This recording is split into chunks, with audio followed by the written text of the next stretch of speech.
Hi friends, welcome to our first story hour for 2020-21. We're still online, that's a little bit of a bummer. For those of you that don't know me, my name is Miss Audel and I'm the school librarian. This is Annika, she's going to help me today. I thought I'd do our first story time with one of my favorite author illustrators, Oliver Jeffers.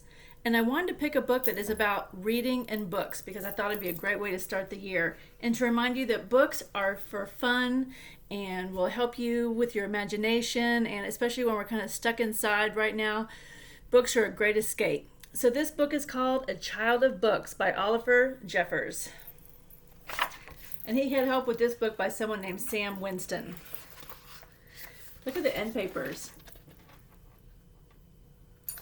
He used words, which I really like. And actually, these are all different titles of books and different authors.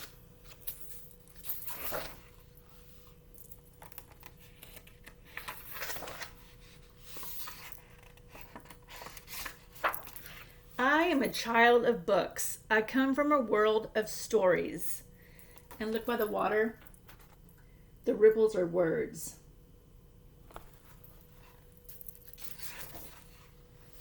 And upon my imagination, I float.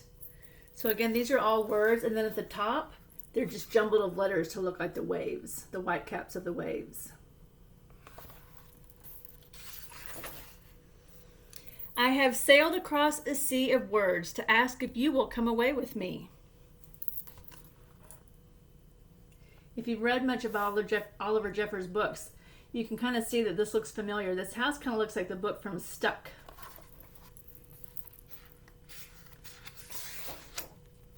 Some people have forgotten where I live. So even though he's reading, his newspaper is called Serious Stuff, the facts, important things. So he's not really using his imaginations. He's gotten older and he's forgot about how to imagine and have fun and play. He's into the serious stuff. But along these words, I can show you the way. And so these are little quotes from different stories. They're all, one's like Alice in Wonderland, a lot of make-believe, a lot of fun, a lot of imagination. We will travel over mountains of make-believe. And look at the mountains. They're also words. And then so you can see the kind of craggy part of the mountain, they're just letters stringling down.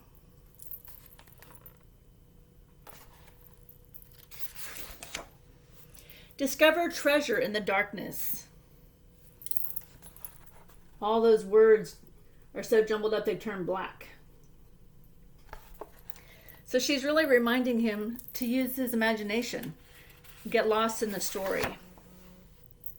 We can lose ourselves in forest of fairy tales. And look at the branches. They're parts of stories and their titles, if you can see it very well. They're very creative in their illustrations, and actually, I forgot to show you, the trunks of the trees are books. Not the spine, but the page side of books. Very creative. And escape monsters in haunted castles. And the monsters made out of words. And the rope he's using to lower her down or pull her up, I'm not sure which, is also words.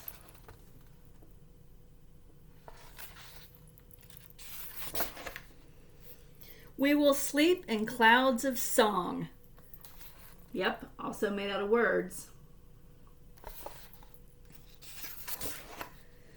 And shout as loud as we like in space.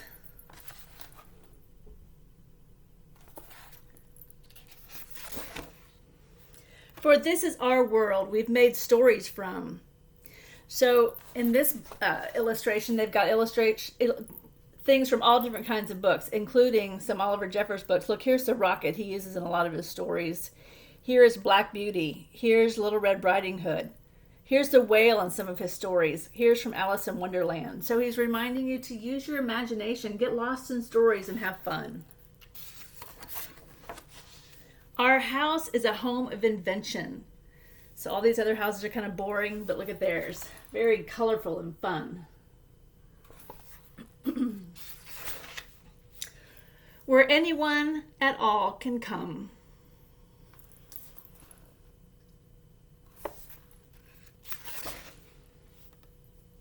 For imagination is free. So here's the key to their imagination.